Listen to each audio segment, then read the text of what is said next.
Bienvenue dans l'Oreillette 2, le podcast qui dévoile les secrets des coulisses pour créer la trace d'un événement durable. Dans notre métier, un événement oublié dès le lendemain, c'est un budget qui s'évapore. Derrière le micro, je suis Arnaud Chevalier, fondateur de Banana Patata, maître d'œuvre de l'éphémère, et de Lustrofolie, location de matériel événementiel. Ce podcast est créé en partenariat avec CanalSat Grand Dialogue, producteur d'événements interactifs en direct et en vidéo. Nous sommes dans leur studio TV au cœur de Paris. Ne créons plus seulement des événements, laissons une trace. Installe-toi dans l'oreille, ça commence. Bonjour et bienvenue pour la reprise de cette nouvelle saison dans l'Oreillette 2. Ce format qui permet d'aller découvrir le secret des coulisses pour créer une trace, pour créer des événements durables. Alors aujourd'hui, c'est la reprise de la saison et comme toute reprise, il y a toujours des petites surprises. La preuve avec ces petits soucis techniques, mais zéro problème. Au contraire, je suis très heureux de pouvoir vous accueillir dans un nouvel espace. CanalSat Grand Dialogue, un studio qui permet de faire de l'interactivité et de la vidéo à Paris, à côté de Bastille, nous accueille pour tourner nos épisodes.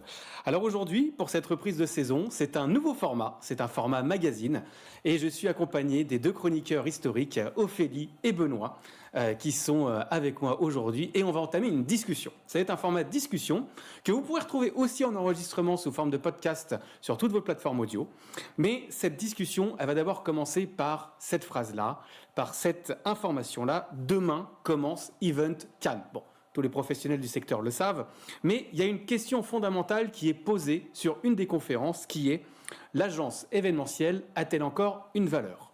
En 2026, poser cette question est importante, mais pour nous, pour moi, il y en a une autre qui doit aller plus loin que celle-là. En 2026, est-ce que l'événement lui-même a prouvé sa valeur et son utilité ? Et c'est à cette question qu'on va tâcher d'y répondre avec Ophélie et Benoît que j'accueille et que j'ai le plaisir de retrouver. Bonjour à tous les deux, comment ça va, Ophélie ? Eh bien écoute, bonjour, ça va très bien, ravie d'être ici, de vous retrouver pour cette nouvelle forme de Dans l'Oreillette 2. Exactement, une nouvelle aventure, Benoît, un peu habitué des plateaux quand même. Pas tant que ça. Ouais. Je suis plutôt en coulisses d'habitude. Ouais. Mais non, ravi. Et puis je pense que c'est un format qui nous va bien. Et donc, ça fait longtemps qu'on en parle. Et d'avoir un peu plus d'interaction, plus de ping-pong, etc. Et puis dans les prochains épisodes, en espérant intégrer plus de public, plus de questions et autres. Ça va être très chouette. Exactement, parce que le format est interactif et vous allez pouvoir poser vos questions en direct. Je vais pouvoir y répondre, on va pouvoir y répondre tous ensemble. Et bien, dans cette question que je posais en début, elle est nourrie par différentes informations, différentes choses qui se passent. On va passer le côté aujourd'hui conflits internationaux, hausse de coûts de l'énergie, etc. Pour d'abord se concentrer sur un mouvement, un phénomène que rencontre notre secteur depuis plusieurs mois, qui est des rachats. Très récemment, WMH rachète Double 2 en février de cette année, à peu près un objectif fixé de 350 millions d'euros de chiffre d'affaires en 2027. Qu'est-ce qui est acheté ? La créativité, l'activation de marque, le contenu. À nous de se poser la question. Live Nation prend la main sur Paris La Défense Arena. Quelle est l'idée ? Contrôle du lieu, billetterie, production. On pourrait parler d'auditoire qui rachète parti pris, qui verrouille ainsi une position dans le luxe à forte marge. Alors, quand ces grandes agences se rachètent entre elles, quand il y a ces phénomènes de concentration, qu'est-ce que ça pourrait dire de notre marché aujourd'hui ? Qu'est-ce qui est valorisé ? Déjà, il n'y a pas que les grandes agences qui rachètent. Il y a aussi des agences à taille plus petite, je pense, mais qui n'en font pas moins de superbes événements. Je pense à Eco Event qui a racheté récemment CCE Organisation. Voilà, et effectivement, c'est un truc qu'on voit un peu plus en plus. Pour moi, ça s'explique il y a deux facteurs qui s'expliquent. Le premier facteur, c'est qu'on a des associés, des créateurs de sociétés qui arrivent en fin de carrière et qui se disent la retraite, ça peut commencer à être intéressant.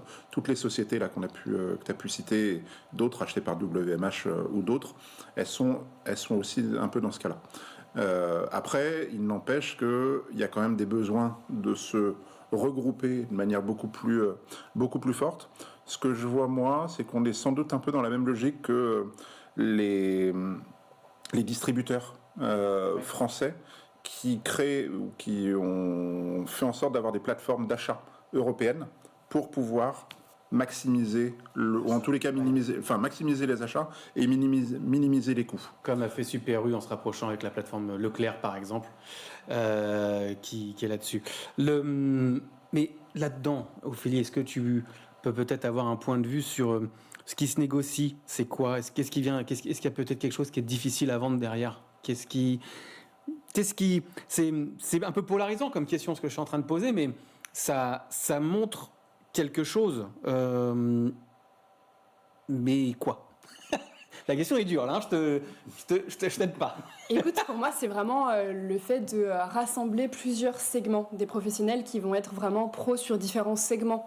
Justement, ça peut être le luxe, ça peut être l'activation de marque, ça peut être différents segments. Et donc, le but pour ces boîtes, dans mon point de vue, ça va être justement de rassembler ces différents segments et donc de pouvoir se dire que c'est un sujet sur lequel on revient quand même beaucoup avec le collectif, on va plus loin, on est plus fort, etc. Et donc le fait de rassembler différentes boîtes, etc., d'avoir des rachats, un petit peu tout ça, ça permet vraiment de arriver avec une force qui va être encore plus établie qu'elle ne l'était auparavant.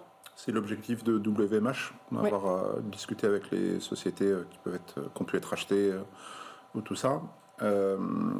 C'est effectivement de dire j'ai des pôles qui sont très forts et très centrés, et ça nous permet aussi de pouvoir créer des choses qu'on n'avait pas forcément ou pas de manière aussi forte. Il y a des vrais pôles contenus qui maintenant commencent à exister au sein de ces équipes-là, parce que une agence de petite taille ou de taille moyenne, elle n'a pas forcément la possibilité d'avoir tous le côté intégré, et donc là on se retrouve avec des groupes et des agences totalement intégrés, et donc ça amène aussi sans doute une meilleure gestion des coûts, meilleure gestion de la marge, voilà, clairement, et on le voit, je pense côté freelance, c'est un peu tous les échos qu'on entend avec les freelances de l'événementiel, ou d'autres free qui ne sont pas forcément au sein de l'asso, qui disent on sent qu'il y a effectivement chez les annonceurs, ça s'est regroupé, il y a moins de projets qui sortent. Au sein des agences, ça s'est regroupé aussi, donc là aussi il y a moins de besoins de free et tout ça, et donc ce phénomène de concentration, en fait c'est un phénomène de concentration d'événements à proprement parler, plus d'événements organisés par les annonceurs, sans agence, mais avec peut-être des plateformes aussi. Je pense à des plateformes comme Cactus, par exemple. Il y a de plus en plus de groupes. Pour en reparler de ça, ça peut faire un objet... Oui, complètement, je pense. Il y a de plus en plus de groupes. Moi, j'ai des clients qui ne passent que par Cactus, parce que c'est ce qui a été décidé au niveau des achats, par exemple. Et puis, vas-y, je t'en prie. Dans l'autre sens, je pense aussi que tu vois, avoir plusieurs groupes qui se rassemblent, ça permet d'avoir une seule fonction support. Donc déjà, ça permet d'enlever tout un tas de prix, etc. Et tu vois, on parle de rachat chez les agences, mais on a aussi beaucoup ça chez les prestats. Exactement. Il y a plein de prestats, de groupes de prestats qui rachètent, etc. Je pense par exemple à Match, qui a racheté énormément de différents points et qui maintenant est capable de donner toutes les prestations quasiment qu'on fait en événementiel, que ce soit en technique, en déco, en signa, etc. Complètement. Et donc en fait, ça leur permet à eux d'être hyper concurrentiels, parce qu'en fait, on peut avoir un interlocuteur principal qui après va rediriger sur toutes les branches nécessaires, et c'est une façon d'être concurrentiel par rapport aux autres, où il va falloir avoir un prestat différent pour la technique, pour la déco, pour la signa, etc., etc. Ce côté concurrentiel, je peux l'entendre, mais moi je me pose quand même une question aussi qui vient pour les agences de taille moyenne, pour le freelance, pour le prestataire technique régional. Si on parle de concurrentiel, on va parler de valeur. Est-ce qu'on ne va pas aller chercher des prix vers le bas? Les nuages sont pas, la météo est pas au beau fixe sur notre secteur, on va pas se mentir, sur les mois à venir. Qu'est-ce qui va en être de l'originalité? Est-ce que les petits doivent pas se nicher sur des choses? À un moment donné, au sein de l'association des freelances de l'événementiel, il y a eu un débat entre le freelance doit devenir spécialiste ou généraliste. Il y a les deux parties qui se tiennent dans l'association. Qu'est-ce qui sort de ça? Moi, je pense que la valeur, elle tient du positionnement. Et aujourd'hui, on a, à mon sens, beaucoup trop et ça marche à beaucoup de niveaux, beaucoup trop d'agences et beaucoup trop de freelances qui sont interchangeables. Et en fait, comme on est... sinon, il n'y aurait pas d'appel d'offres. Enfin, si on n'était pas interchangeable, il n'y aurait pas d'appel d'offres. Parce qu'on manque de singularité. On manque de positionnement, d'un positionnement qui est hyper clair. Aujourd'hui, si on regarde le marché, et quand on regarde un événement d'une agence, qui peut dire aujourd'hui, mais c'est la même chose chez les annonceurs en fait, pour les événements qu'ils font eux-mêmes, est-ce que mon événement est singulier? Est-ce que c'est un événement, je sais pas, auditoire? Est-ce que c'est un événement WMH? Est-ce que c'est un événement Vato? Je pense que il y a, là c'est l'exemple que je peux donner avec l'agence Vato, qui est We Are the Oracles, qui pour le coup, elle va avoir, quand on voit un événement, quand on voit une vidéo, on sait que c'est un événement, il y a un ADN. Ouais, que c'est un événement. Tu as vu l'oracle, toi? De quoi? Tu as vu l'oracle ce matin, non? Pas du tout. Non, pour l'anecdote, Vato, la directrice générale, est une de mes anciennes étudiantes. Okay. Et donc que je regarde. Et puis surtout, c'est une agence qui est hyper inspirante, qui travaille sur des projets très très différents. Exactement. Mais aujourd'hui, je pense qu'il y a un vrai sujet de quelle est notre singularité et comment est-ce qu'on arrive à la mettre en avant et à tout niveau, que ce soit sur même en termes de prestat ou autre. Moi, je ne crois pas dans la situation actuelle telle qu'elle est, quand on est sur un marché incertain ou autre, je ne crois pas à la dimension multitask et très généraliste. Par contre, je crois à la dimension très positionnée, très nichée, très lisible. Aujourd'hui, est-ce que nos événements sont aussi lisibles qu'ils pourraient l'être? Je ne sais pas. Et après, ça peut poser la question de toutes ces concentrations-là, que ce soit chez les prestats ou que ce soit au sein des agences, et même chez l'annonceur, quelque part. Le fait de concentrer leurs événements. Je discutais avec une chef de projet chez l'annonceur. Ils organisent 300 événements par an, quasiment sans agence. Avec des tout petits événements et des événements un peu plus gros sur un assureur. Ça pose la question de comment dire, est-ce qu'il n'y a pas une uniformité des événements qui arrivent? Quid de l'innovation? Quid de tout ça quand on reste dans ces vases clos? Mais je vais retourner la question à toi, Ophélie, et en même temps je réagis à ce que tu viens de dire, parce que la spécificité, si tu prends un régisseur général comme moi, par exemple, aujourd'hui, si on va vers une réduction des événements ou si on bascule sur quelque chose qui est plutôt hybride, le régisseur général, juste général, il a peut-être intérêt à avoir des connaissances sur des plateaux comme ici, sur de la vidéo, sur des choses de ce type. En spécificité, on pourrait prendre ton exemple. Chargé de prod, on peut en trouver un certain nombre, mais tu as pris un axe très spécifique qui est la RSE. Du coup, est-ce que tu vois des différences dans les briefs que tu peux recevoir, dans comment on s'adresse à toi, de pourquoi on vient te chercher par rapport à quelqu'un qui serait juste chargé de prod, et je dis juste sans dénigrement évidemment, hein, mais voilà, entre un chargé de prod et une chargée de prod spécialité RSE comme toi? Écoute, complètement. Moi, j'aime bien la notion d'interchangeable que Benoît a utilisée parce que c'est exactement ce qu'on m'a dit sur des entretiens que j'ai passés avec diverses agences, etc., entre autres grâce aux freelances de l'événementiel, qui était que ces agences voulaient vraiment avoir un entretien avec moi parce que j'avais ce positionnement différenciant. Que justement, des chargés de prod, on en trouve à la pelle. Mais par contre, des chargés de prod spécialisés en RSE, ils n'en avaient jamais vu avant. Ouais. Et donc oui, je pense que vraiment, c'est une force parce que c'est exactement ça, en fait. À partir du moment où on peut avoir plein de personnes qui savent faire exactement la même chose, comment est-ce qu'on en choisit l'un plutôt que l'autre? Potentiellement, c'est parce qu'on le connaît, parce qu'il a été recommandé, etc., mais pas vraiment pour ses compétences. Ah oui. Tandis que là, en effet, moi, j'ai vraiment mis en avant ce truc différenciant. Et d'un autre côté, j'ai envie de parler de comment ça se passe à l'international. Parce que justement, sur l'international, c'est une chose que j'ai déjà beaucoup remarqué. Moi, on me demande toujours « Ok, tu fais quoi ?» Je dis que je travaille en production. « Oui, mais t'es spécialisé en quoi ? En technique, en mobilier, etc., etc., etc. » Et en France, on est vraiment hyper large, hyper ouvert, etc. Alors qu'à l'international, par exemple, avec nos collègues anglophones, ils vont être beaucoup plus spécialisés sur certains points, etc. Et donc, c'est quelque chose que je trouve assez intéressant parce que là-bas, il y a vraiment différents rôles et potentiellement, tu fais de la technique, tu fais de la technique en production, tu fais de la scéno, tu fais du mobilier, mais tu vas pas tout faire.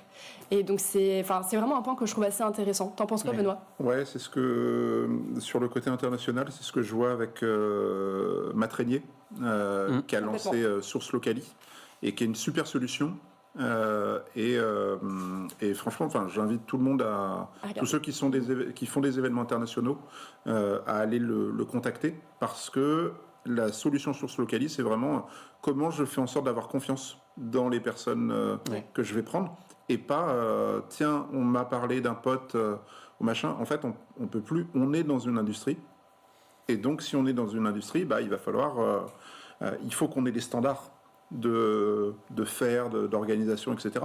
C'est pour ça que le côté je suis ultra généraliste, ça, à mon sens, ça ne marche pas. Ou alors, je suis ultra généraliste, mais je vais avoir des positionnements très clairs, des spécificités. Et en fait, je pense que le vrai enjeu, si on doit aider, en tous les cas, moi, c'est ce que je partage sur tous les développements en business et autres, c'est le sujet des convictions.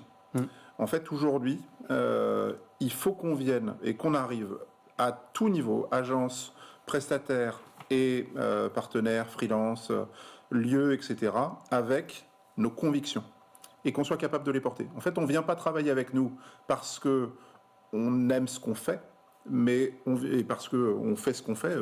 Dans l'absolu, les compétences, tout le monde les a, plus ou moins poussées.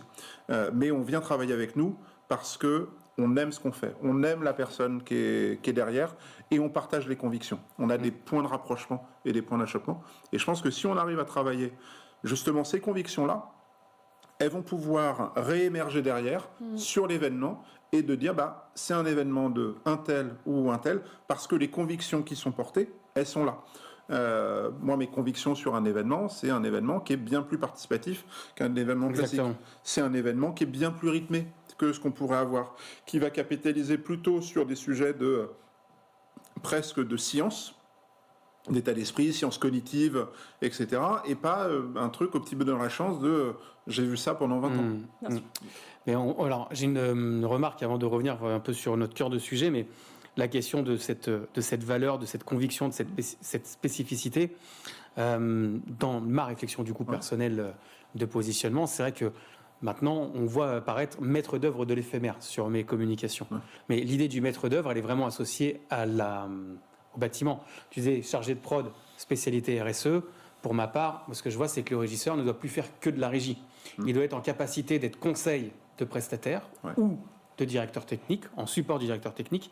Mais il a encore plus, à tes souhaits, plus cette notion de devoir être l'accompagnant de l'architecte, qui pour moi est donc l'agence ou le DIRPROD, d'être vraiment l'accompagnant et pas juste te dire ok, mon planning il démarre à 6h jusqu'à tel jour, telle heure et je fais des chiffres de 10-12 heures, mais d'être vraiment dans ce rôle de conseil, d'accompagnement. Un commercial qui fait visiter un lieu, il va jamais te parler de toutes les contraintes que tu peux avoir. Non.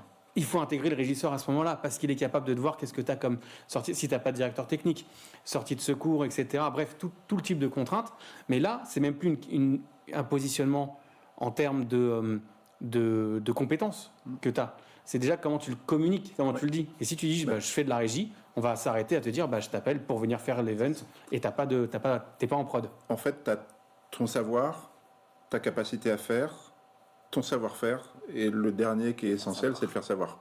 Et aujourd'hui, en fait, peut-être que ça, tu parles de valeur, et ce côté faire savoir ce que je fais, comment je le fais, pourquoi c'est aussi technique. On a des métiers qui sont d'une technicité folle.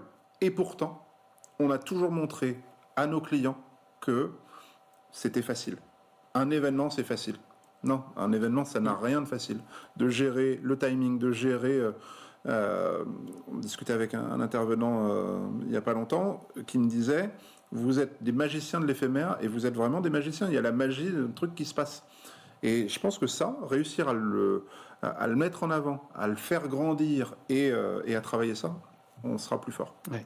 Alors, revenons un petit peu sur la valeur de l'événement.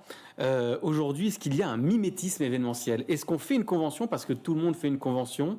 Est-ce que c'est une réalité ? Est-ce que c'est quelque chose que vous croisez ? Et si c'est le cas, ou si c'est l'idée de je fais un événement parce que je dois faire un événement, parce qu'il me reste du budget, comment on se sort de cette posture, Ophélie ? Alors écoute, moi je trouve qu'il y a encore des événements qui existent, qui sont comme ça, et je ne comprends pas. Parce que c'est drôle, je parlais récemment avec une personne, avec Célia Pasco de la Maison La Barbe à Papa, avec laquelle on parlait d'impact justement sur les événements et qui me disait, écoute, moi j'ai échangé avec quelqu'un récemment qui m'a dit, quand j'ai demandé à quoi servait l'événement, qu'il n'y avait pas d'objectif.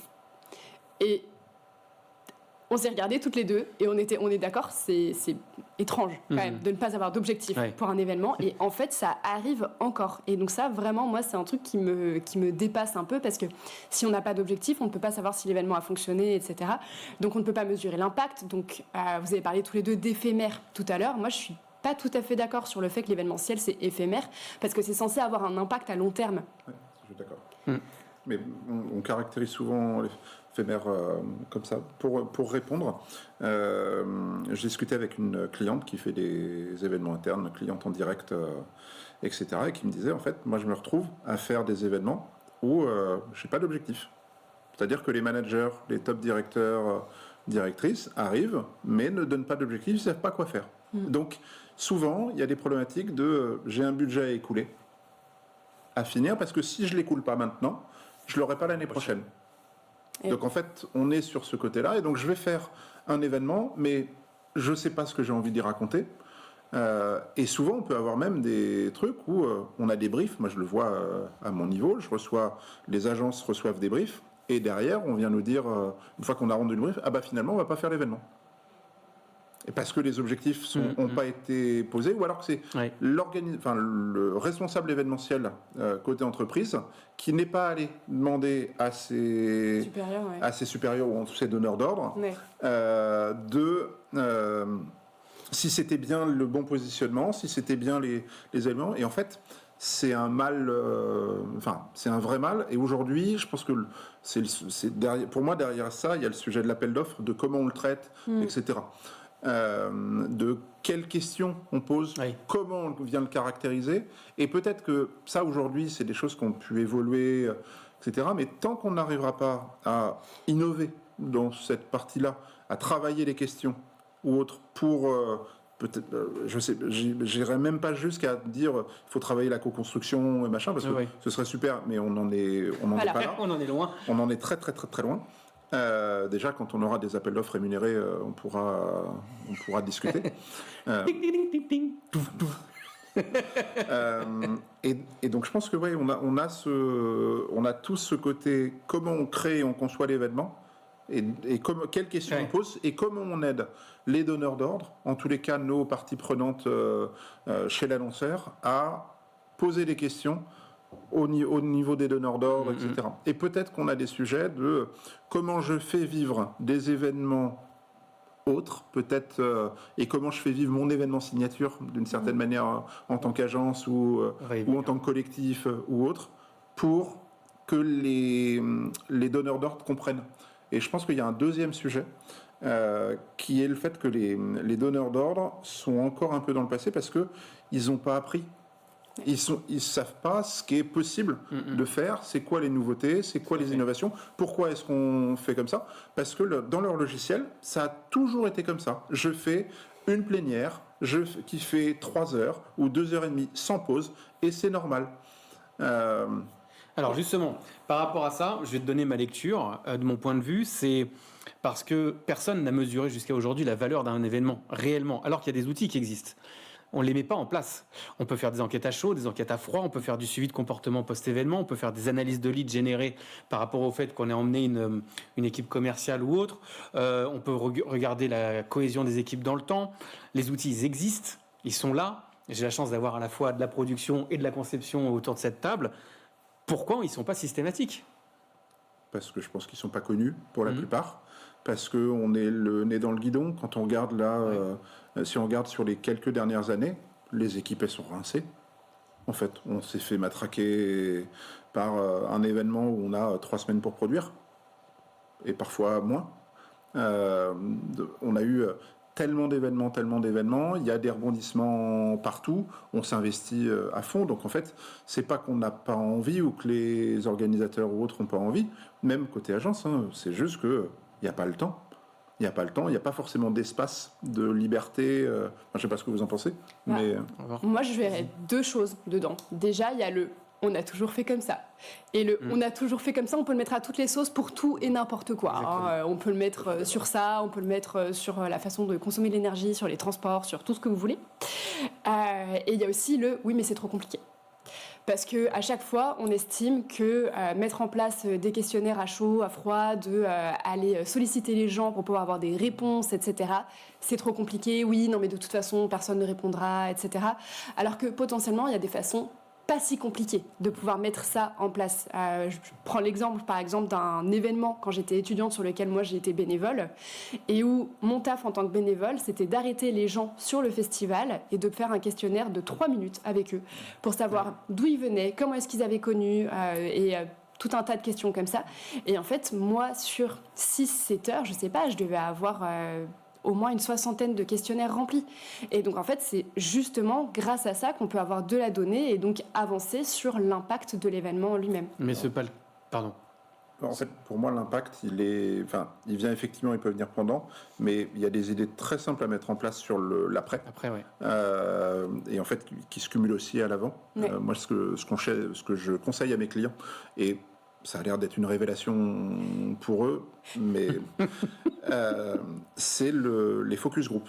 Oui. C'est de dire, en début d'événement, enfin avant l'événement, 2-3 semaines avant, on a identifié le scénario, ce qu'on va raconter, les grands messages, et on vient juste présenter ça au focus group d'une dizaine de personnes pendant 1 heure. On leur dit, qu'est-ce que vous en pensez ? Est-ce qu'il manque des choses à votre avis ? Donc ça permet d'améliorer, déjà d'apporter plus de valeur, parce que c'est une valeur qui va être perçue de la part des participants, donc un événement utile.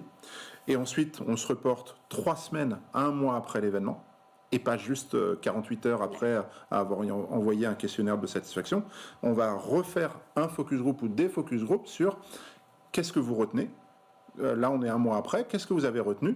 Donc, est-ce que ça correspond, et on va matcher, est-ce que ça correspond à l'objectif, etc. Et là, pour le coup, on peut utiliser des outils d'IA, je pense à Claude qui est très bien, ChatGPT aussi, pour nous aider à travailler ce questionnaire de focus group post-formation. Ouais. C'est vraiment une approche très marketing de l'événementiel, mais il faut sortir de ce côté. C'était bien, et on le fait au doigt mouillé, c'est bon, le vent souffle dans le bon sens. Exactement. C'est drôle parce que je donne un cours sur l'évaluation de l'impact du projet événementiel et c'est exactement ce que je dis dans ce cours, c'est que déjà dire je suis satisfait d'un événement, ce n'est pas une mesure d'impact et que un point qui est vraiment essentiel pour voir si l'événement a eu de l'impact, c'est de voir ces 3 différents tirets qui va être est-ce que l'événement est compris, est-ce que le message a été compris, est-ce qu'il a été assimilé et est-ce que les personnes sont capables de se l'approprier, et donc ça veut dire de le réexpliquer par la suite et donc de après pouvoir justement expliquer pourquoi, comment, etc. Et en fait à partir du moment où on a ces 3 points, et là on sait que justement l'événement il a eu de l'impact parce que les personnes ont la capacité de dire ok, je sais ce qui s'est passé, j'ai compris, et en plus de ça je peux le reprendre et le réutiliser à ma sauce pour pouvoir continuer à diffuser le message, etc. autour de moi. Alors pour tous ceux qui nous suivent en direct, n'hésitez pas à réagir, à poser vos questions. Les équipes en régie de Canal Chat Grand Dialogue vont pouvoir nous les transmettre et nous les partager. Je reviens sur cette question de pas le temps, et ça va introduire la suite. Mais ce pas le temps, c'est quand même, par rapport aux valeurs que tu es en train de dire, la valeur informative qu'on reçoit, c'est... À mon sens, c'est une vraie perte financière parce que si on obtient cette donnée, si on prend ce temps, au lieu d'être comme un hamster qui est dans sa roue et qui est en train de courir, qui est pour moi l'image un peu des navrés pour vous, qui êtes salarié en agence, mais j'ai vraiment l'impression d'avoir des personnes qui sont en train constamment de courir après le temps, et ça se ressent dans les échanges qu'on peut avoir, mais du coup ça empêche, parce qu'on n'a pas cette valeur, on n'a pas cette information, d'avoir des formats signatures, de se dire ça c'est telle agence qui le fait, ça c'est reconnaissable parce que c'est telle entreprise, c'est reconnaissable à son nom. Ça veut dire qu'à chaque fois on est en train de tout refaire à zéro pour chaque client, ou on fait un copier-coller, on réhabille comme on dit un petit peu la mariée tac tac, et puis voilà votre événement. Ouais. Mais enfin, ça, effectivement, on le voit beaucoup. En fait, juste avant, j'aimerais compléter ce que dit Ophélie. En fait, un événement, il n'est pas juste là pour informer. Sinon, il y a besoin, on envoie des mails et ça suffit. Il est là pour transformer. Avec une question, qu'est-ce que vont faire? Est-ce que mon événement, il a été utile? Et pour permettre à mes participants de se mettre en mouvement dès le lundi matin, de retour sur leur site, au bureau, etc. Et effectivement, ça pose la question le format signature. Il est de fait, il faut parler. En fait, les agences, elles sont un peu entre l'enclume et le marteau, en fait. C'est-à-dire que elles peuvent avoir envie, mais les briefs tels qu'on les récupère ne nous permettent pas cette possibilité-là. Qu'est-ce que j'entends par là? C'est que on va se retrouver avec des briefs, en fait, qui sont conçus et montés un peu comme à l'ancienne, dans des formats connus, maîtrisés, rassurants, et donc résultat des courses, on va se taper un talk show avec ensemble on est plus fort. On peut l'écrire, c'est facile à écrire. Et peut-être qu'à un moment donné, il faudrait peut-être revenir, et ça peut être une hérésie quand je le dis, mais parce qu'on fait du sur-mesure, à une notion de « et si je refaisais du catalogue ?» Pas sur la totalité, mais de dire « j'ai des formats signatures et j'ai un catalogue de formats signatures, de 2-3 formats qui me permettent de dire voilà les éléments. Et vous venez vous venez travailler avec moi, agence, parce que vous voulez avoir ce format-là. Parce qu'il est innovant, et il répond à nos objectifs, et c'est pas juste un talk show ou autre chose, quoi. Je pense que les collègues en agence ne vont pas apprécier la comparaison que j'ai faite du hamster qui court dans sa roue. Désolé, mais navré, c'est l'image qui m'est venue. En tant que free, on l'a aussi. Voilà. C'est exactement ce que je voulais dire, parce que pour moi, tu dis que c'est surtout les salariés en agence, pourquoi pas chez l'annonceur, etc. Mais clairement, pour moi, en tant que free, c'est exactement ça. On l'a aussi. On a des free qui sont justement tout le temps en train de refaire ce qu'ils ont déjà fait, recommencer, etc. Et puis, pour rebondir aussi sur ce que Benoît disait, on a quand même aussi ce truc qui vient des clients qui est il faut innover, mais pas trop. Justement, alors si les agences elles n'ont pas de format signature, le frein ça vient donc du client, ou ça vient de l'organisation de l'agence, ou ça vient que personne ne veut, que tout le monde veut du sur-mesure, ou que on n'a pas co-construit, que ça n'existe pas, ou que c'est cette habitude parce que les équipes, parce que les anciens sont là depuis un certain temps, parce que ça a été transmis aux nouvelles générations. Je pense que c'est du 80-20. Je pense que c'est principalement côté annonceur que le problème il est. Parce qu'en fait, on répond à une demande. On est dans un format de je fonctionne en réaction et pas en action. Et tout l'enjeu, c'est d'arriver, à mon sens, d'arriver à partager et à dire voilà ce qu'on peut faire. Limite, quand on était étudiant, on se faisait des faux cas pratiques ou autre. Là, refaisons en fait. Est-ce qu'à un moment donné, on n'aurait pas intérêt à faire un concours entre agences voilà les formats, voilà un faux brief, et allez-y, répondez, faites-vous plaisir, et derrière on met les contraintes qu'on veut organiser. Et ça, il y avait le RAFU qui avait fait ça, le RAFU. Pour les plus jeunes d'entre nous, c'était l'association des événements grand public. Et après, ils ont fusionné avec l'ANAE, qui était l'agence, et ils en ont fait l'événement. Okay. Et en l'occurrence, on doit pouvoir retrouver, si vous me suivez sur les réseaux, vous me remettez un mail et je vous dirai ça. On doit pouvoir retrouver une battle de pitch entre, il y avait Ubi Bene, il y avait... c'était qui Rosebeef et d'autres agences, et donc c'était une première fois où on pouvait voir les agences pitcher sur un projet, etc. Et c'était cool. Et en fait, je pense qu'on a cette dimension-là. Ça manque d'espace de créativité, sans contrainte, pour juste montrer ce qu'on est capable de faire ou ce qui serait super de faire. Donc. Et même pour les prestataires, pour tout ça, de dire... Mais il faut le montrer, il faut se créer des espaces pour faire savoir ce qu'on est capable de faire. Est-ce que les questions sont mal posées? Est-ce que Evencan pose la mauvaise question? Est-ce que l'agence a encore sa valeur? Est-ce que nous posons pas la mauvaise question? Est-ce que l'événement a encore sa valeur? Est-ce que l'une des questions peut-être qui sous-tend tout ça, est-ce que l'annonceur a vraiment perçu et compris la valeur d'un événement? En vrai, moi je dirais que ce sont des questions très différentes. Je pense que l'agence peut encore avoir sa valeur tout en tant que l'événement peut encore avoir sa valeur, mais ce sont deux choses, deux points qui sont extrêmement différents. L'événement va avoir de la valeur parce que justement, je pense que même si on disait qu'on a encore beaucoup on a fait comme ça, on a du mal à innover, etc., de plus en plus, même si c'est très lent, ça évolue, etc., sur la façon dont on fait les événements, un petit peu tout ça. On avait parlé ensemble du fait de faire de moins en moins de one-shot et de plus en plus d'événements qui sont récurrents. Donc l'événement a encore de la valeur, c'est juste que c'est en train de se transformer et de la même façon l'agence a encore de la valeur, mais pareil c'est en train de se transformer.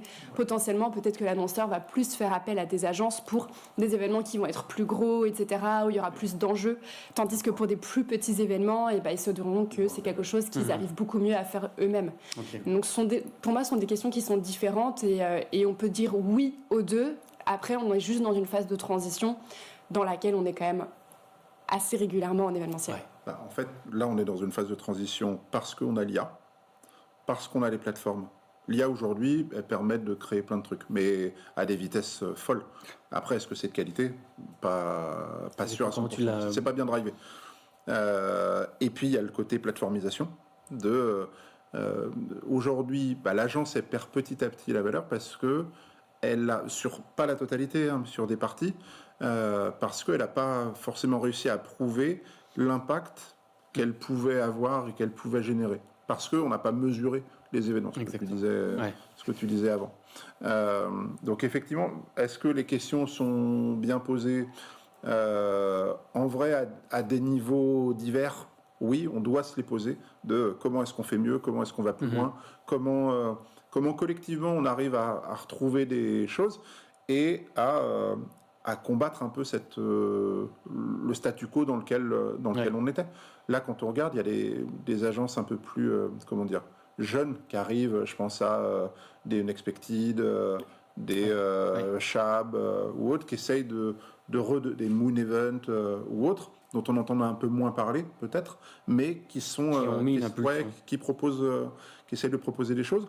Mais quand on regarde un peu, qui se retrouvent aussi un peu enfermés dans les briefs clients. Mais elle partage des choses, de dire on pourrait faire comme ça. Et d'ailleurs, qui innove aussi, parce que tu prends Unexpected, de mémoire, c'est eux qui ont ouvert les écuries à République, ils ont créé un lieu aussi. Donc il y a aussi une recherche. Mais c'est vrai que ça ferait plaisir de recevoir Loïc s'il nous entend un jour sur ce plateau. Un événement, on va arriver vers la fin justement, un événement original en 2026, qu'est-ce que c'est ? Où la barre, elle doit bouger pour arriver à ce qualificatif d'original et surtout, en fait, est-ce qu'on n'aurait pas tout fait ? Est-ce qu'on sait encore surprendre ? Moi, je pense que... Alors là, pour le coup, c'est la partie conception pure. En tous les cas, là-dessus, oui, on est encore capable de surprendre. Il faut juste arrêter d'utiliser, de dire on va faire de l'immersif. Vous allez voir, ça va être super. Non, parce que parfois on n'a pas les moyens de ce qu'on veut faire. Je pense que ça va marcher si on est capable de sortir des lieux d'événements habituels. Déjà. Parce qu'en fait, le lieu, c'est souvent le truc principal. Et ce qui va... c'est là où, à mon sens, les agences ont un vrai rôle à jouer dans le conseil et dans le choix des lieux. Si elles sont capables de proposer un lieu que le client peut chercher ou peut trouver lui-même avec une plateforme, type Cactus ou autre, aucun intérêt. De la même manière, un concepteur comme moi, si j'ai des concepts que si on demande à l'IA et on donne le brief à l'IA va donner ce concept-là, c'est un mauvais concept. En tous les cas, c'est pas suffisamment fort, etc. Après, le sujet, c'est on n'est pas dans une obligation d'innover à tous les endroits.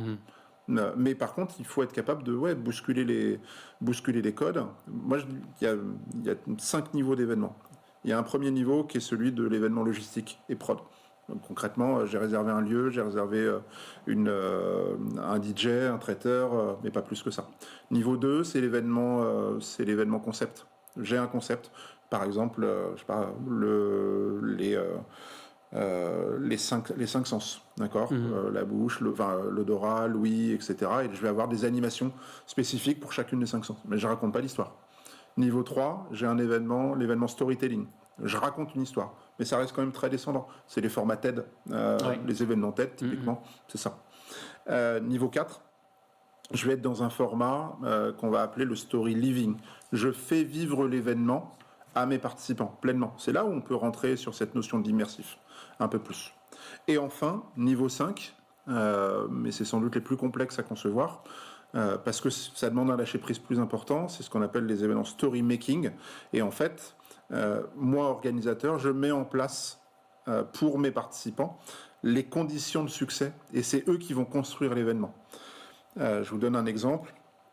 Je suis une marque type, je sais pas, Saint-Moret. J'organise la soirée de mes 50 ans anniversaire. Je dis des bêtises, mais c'est 50 ans anniversaire, et je vais envoyer à mes collaborateurs, mes clients, etc., une box. Et dans cette box, j'ai tout ce qu'il faut pour fêter et célébrer. Des boîtes de Saint-Moret, des jeux, si je veux un côté un peu champêtre avec de la paille, de la déco, etc. J'ai une boîte en carton que je donne à tous mes participants. Donc plutôt que de louer une salle, si je voulais inviter, je sais pas, 600 participants, plutôt que de louer une salle pour 600 personnes, eh ben, je vais envoyer une box à 600 personnes. Et je vais leur demander d'organiser chez eux ou dans des lieux que j'ai trouvés, des lieux plus petits, ces moments d'activation et de activation de marque dans ce cas-là. Ouais. Exactement. Et donc ça veut dire que en tant que participant, c'est moi qui crée la soirée à laquelle j'ai envie de participer grâce à la marque. Et donc l'expérience, je suis dans le faire, je suis dans le partage, et donc on en parlait tout à l'heure, l'encodage intellectuel des messages, de l'impact, de l'utilité, de tout ça, de la transformation, on est en plein dedans. Est-ce que ça, c'est un principe de soirée? On peut en avoir plein d'autres sur les plénières. Du coup, Ophélie, est-ce que pour surprendre, il faut des moyens? Écoute, est-ce que pour non, je ne pense pas forcément. Je pense qu'on peut faire quelque chose de très bien et qui fonctionne sans avoir des moyens gigantesques. Et tu vois, pour revenir un petit peu sur ce qu'on disait juste avant, je pense qu'il y a quand même plusieurs façons de pouvoir faire évoluer tout ça, parce que la création, il y a un auteur d'ailleurs qui en parlait et qui disait qu'aujourd'hui tous les sujets ont déjà été abordés, que ce qui va changer, c'est la façon dont on va en parler. Et donc aujourd'hui, je pense que l'événementiel, ça va surtout être changer le récit. Et on va aussi avoir un mot qui revient pas mal, c'est la festivalisation des événements. Concrètement, c'est un peu ce que disait Benoît. Aujourd'hui, nos participants, ils ont envie de pas seulement être spectateurs, mais de participer à ce qui est en train de se faire, en train de se construire, etc. Et donc justement, c'est comme ça qu'on peut faire évoluer l'événement. Sur la festivalisation, c'est déjà des tendances qu'on voyait 2024, 2023, 2024, et là, qui sont maintenant plus des tendances, mais qui doivent être installées dans les stratégies événementielles. Et pour finir, je pense qu'il nous manque au sein des annonceurs, chez les annonceurs, un head of event. Il n'y a pas ce rôle-là n'existe pas entre le DIRCOM. On a des responsables événementiels, etc. Mais c'est pas quelqu'un qui va réfléchir la stratégie globale des événements. Et quand on aura ce rôle-là, ce poste-là, ça changera tout. Ça changera des choses. Ophélie, une réaction ou pas? Parce que sinon, j'ai une dernière question pour vous. Vas-y, je t'en prie. Pose-nous ta dernière question. Ça va être une question oui-non. Je vous pose la question, vous me répondez oui ou non, et vous utilisez 2 phrases maximum pour justifier votre réponse. Ok? Pardon? Impossible. Impossible. Non, sinon on coupe. Alors, un événement qui ne laisse pas de traces, c'est un événement raté, ou est-ce que son moment présent... pardon, je repose la question. Un événement qui ne laisse pas de traces, est-ce que c'est un événement raté, ou est-ce que le moment présent a suffi? Oui, non. Tu veux 4 phrases en fait. C'est ta consigne. Oui, non. Je suis d'accord avec Benoît, oui, non. Oui, non. Ouais. Alors, vous avez le droit à 2 phrases et demie alors. Vas-y Ophélie, démarre. Ok. Oui, c'est un événement raté parce que s'il laisse pas de traces, il n'a pas eu d'impact. Et donc, le moment présent ne suffit pas parce qu'il faut pouvoir voir, comme on l'a dit déjà juste avant, l'impact qu'a eu cet événement. En fait, ça marchait il y a 5 ans. Aujourd'hui, ça ne marche plus. C'est plus suffisant. Parce que les habitudes de consommation ont bien changé. On consomme l'événement. On participe plus simplement à l'événement. On vient là pour le consommer. C'est ça. On n'est pas que spectateur en fait, vraiment on a besoin de pouvoir vivre les choses, d'être acteur dedans et donc juste vivre le moment présent et c'est ce que je disais tout à l'heure. Dire je suis satisfait de l'événement, ce n'est pas une mesure d'impact, ça ne fonctionne pas, ce n'est pas suffisant. D'où l'utilisation de la réflexion, qu'est-ce que tu fais après l'événement, en post-event. Aujourd'hui, c'est une partie qui n'est quasiment pas traitée et qui pourrait faire l'objet d'un live complet pendant des heures et des heures sur comment est-ce qu'on capitalise sur ce qu'on a fait pendant l'événement pour activer après l'événement et faire en sorte que les messages, et c'est pareil dans le podcast, on a peut-être passé plein d'infos, je ne suis pas sûr que tout le monde ait tout retenu, même nous, c'est pareil. Mais par contre, le fait de se dire, comment est-ce que je vais mettre cette information-là qui était importante, comment est-ce que je la remets en avant à l'issue, et comment est-ce qu'elle participe à ma narration globale, là... ça change des choses. Alors, on arrive à la fin, mais donc du coup, on a inventé un nouveau mot, le participateur, et plus le participant. Voilà. Si ça vous met d'accord pour ma conclusion. Non, pas d'accord. Allez, c'est pas grave. On passe à la conclusion. La conclusion du nouveau format, eh bien, c'est la reco. Tiens, ça pourrait faire d'ailleurs l'objet d'un petit jingle, ça. La reco. Donc, du coup, chacun d'entre nous va prendre maximum 1 minute 30 pour partager une chose, une phrase, un concept, un outil que les personnes qui nous écoutent peuvent utiliser dès qu'ils ont fini ou dont ils peuvent s'inspirer dès qu'ils ont fini l'écoute s'ils ont besoin de l'appliquer dans leur quotidien. Qui veut démarrer ? Écoute, moi j'ai mon idée. Vas-y, je t'en prie. Allons-y. Ça va suivre un petit peu ce dont on a parlé jusqu'à maintenant, mais pour moi ça va être la grille de mesure d'impact. C'est quelque chose que je suis en train de faire construire à mes étudiants. Et donc dedans, on va pouvoir mettre plusieurs piliers différents. La RSE, bien sûr, avec tout ce qui va être économique, territorial, social, sociétal et environnemental, mais aussi le pilier sur les participants, mesurer et traquer l'émotion, par exemple. On va avoir aussi tout ce qui est organisationnel, être sûr que sur site, au moment T, ça va vraiment fonctionner. Et donc avec ça, on va faire une grille pondérée qu'on va pouvoir réutiliser d'un événement à l'autre. Et en fait, le fait de mettre des scores à chaque fois là-dedans, en faisant évidemment tout ce qu'on a dit précédemment, donc envoyer des questionnaires, etc., à chaud, à froid, et vraiment pouvoir mesurer la mémorisation du message, etc. Et ça nous permet de vraiment voir une évolution d'un événement à l'autre. Et donc, à mon avis, ça, vraiment, c'est un outil qui peut être hyper intéressant à développer et qu'on utilise encore très peu en événementiel. La grille de mesure d'impact. Benoît, j'y vais ou t'y vas ? Non, je peux y aller. Moi, c'est une personne à suivre sur les réseaux, en l'occurrence sur LinkedIn, qui s'appelle Julius Solaris. C'est en anglais. C'est passionnant. C'est des posts que j'aimerais avoir le temps d'écrire pour la plupart, où je me retrouve beaucoup dans ce qu'il peut dire, avec une approche très tech et très salon, etc. Mais ça marche aussi très très bien sur les événements, les événements physiques autres. Bref, sans doute l'un des influenceurs événementiels les plus prolifiques au monde. Super. Et pour moi, ça va plus être une question que je vais poser à nos participants et qui peut vous surprendre, que ce soit moi qui amène ce sujet-là, mais où est-ce que vous en êtes dans l'utilisation de l'IA ?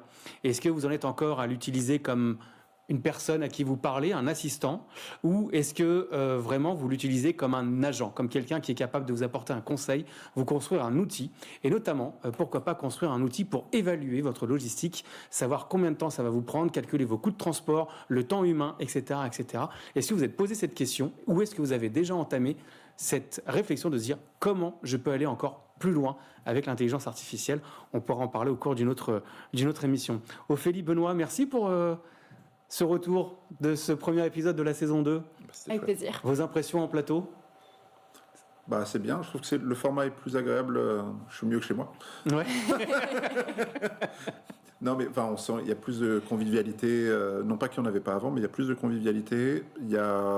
Et effectivement, vivement qu'on ait les questions et les échanges avec le public.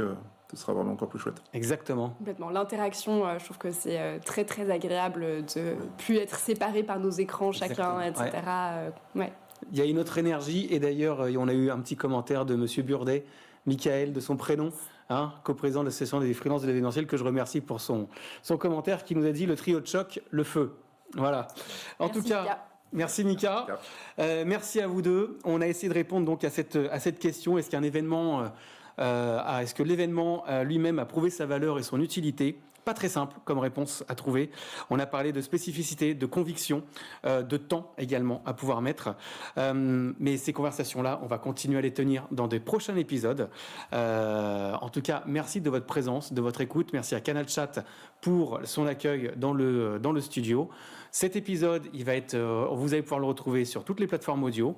Et en attendant, merci Ophélie, merci Benoît.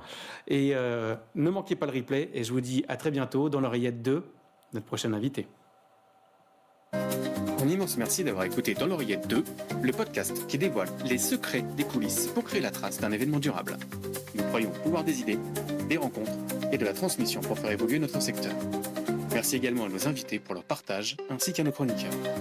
Un gros merci à notre partenaire Canal Chat Grand Dialogue, producteur d'événements interactifs en direct et en vidéo, qui nous accueille dans leur studio TV au cœur de Paris.